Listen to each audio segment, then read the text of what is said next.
सिरगई, एक आम इंजीनियर, बहुत सारे तंबुओं और रिवार्ड्स का हामिल, ब्लास्ट फर्नेस का कीड़ा। वो चंद अल्फाज से ही समझ जाता कि कहाँ क्या हो गया है और उसका हल क्या है।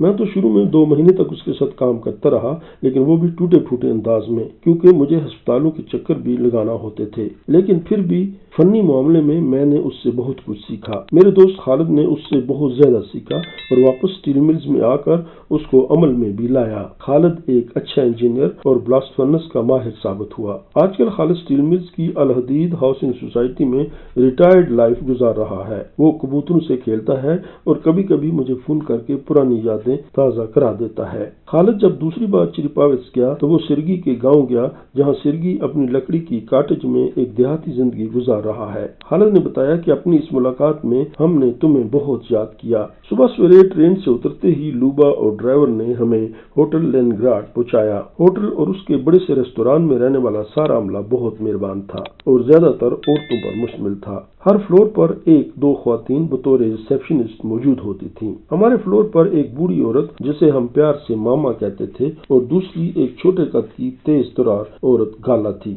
मामा बहुत ही मेहरबान थी। वो हमेशा ही हमें नसीहतें करती रहती, ये करो, ये ना करो, ये खाओ, ये ना खाओ। वो हमें जैसे कि कोई लावारिस बच्चे हो समझती थी कि बच्चे हैं, परदेश में आए हैं। कभी कभी घर से कोई खाने की चीज लाती तो चाय बनाकर बड़ी मोहब्बत से मुझे कमरे में दे जाती। उसके मुकाबले में गाला यूं तो ठीक ही थी, लेकिन वो हर वक्त कमरे चेक करती रहती और हमारे ऊपर प्रेशर रखती कि बर्तन वापस किया करो, कमरों में सिगरेट पीना मना है। उसे पता भी था कि मैं और खालिद सिगरेट नहीं पीते और ये काम सिर्फ मिस्र वाले लड़के ही करते हैं, लेकिन फिर भी याद कराती रहती कि तुम्हारे कमरे में लोग इकट्ठे होकर स्मोकिंग करते हैं। जब मैं अस्पताल दाखिल हो गया तो जब भी मैं होटल जाता, मैं मामा और गाला के पास बैठकर गपशप लगाकर वक्त गुजार लेता। मुझे याद पड़ता है मामा जबरदस्ती गाला को साथ लेकर 2-3 दफा मुझे मिलने अस्पताल आई थी।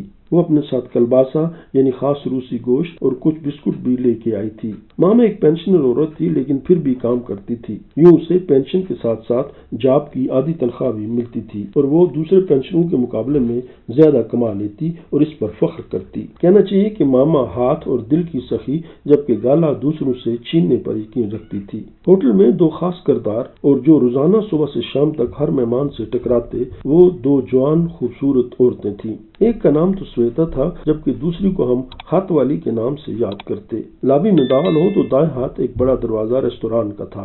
ये भारी दरवाजा लकड़ी का था और इस पर बड़े बड़े नक्श नगार बने हुए थे। जब भी रेस्टोरेंट में जाते तो दाएं तरफ एक स्टेशनरी और अखबारात, रसालाजात और खतूत यानी पोस्ट ऑफिस का स्टॉल था। वहाँ खत वाली मौजूद होती। इससे आप जरूर मिलते कि जब भी हमारा कोई खत आता तो पोस्ट ऑफिस वाले उसको दे जाते और इसकी याद ऐसी कि जो ही हम मेन गेट से लॉबी में आए तो वो दूर से ही शोर डाल देती, मोहम्मद तुम्हारा खत है।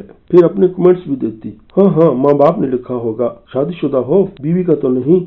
इसी रेस्टोरेंट वाले दरवाजे के दूसरी तरफ भी एक दुकान थी जो कि रूसी गिफ्ट आइटम्स और सोनियर्स वगैरह की थी। लंबी तिरंगी श्वेत बालू वाली श्वेता खुद भी दुकान में रखा हुआ एक बड़ा सा सोनियर ही लगती थी। श्वेता हमेशा इस चक्कर में होती कि हम कुछ न कुछ उससे खरीद ही लें और हम हमेशा ही भागने का रास्ता निकाल लेते। लेकिन ये हकीकत है कि श्वेता थकती नहीं थी। वो कोई सस्ती सी या छोटी सी चीज ही पेश करके उसकी तारीफें करने लगती। ये दोनों औरतें हमारे पाकिस्तानी लड़कों से परेशान रहती कि हम लोग दरवाजा खोलकर रेस्टोरेंट आते या जाते तो दरवाजा बंद न करते। तब रेस्टोरेंट से तेज म्यूजिक लॉबी में दाखिल होता और उनकी समाखराशी करता। तब उनको बार बार दरवाजा बंद करना पड़ता। आहनी पर्दे के पीछे क्या हो रहा था? सोवियत यूनियन में लोगों की जिंदगी कैसी थी? दोस्तों, अगर आप इस बारे में मजीद जानना चाहते हैं तो हमें सब्सक्राइब कीजिए और लाइक भी कीजिए। शुक्रिया।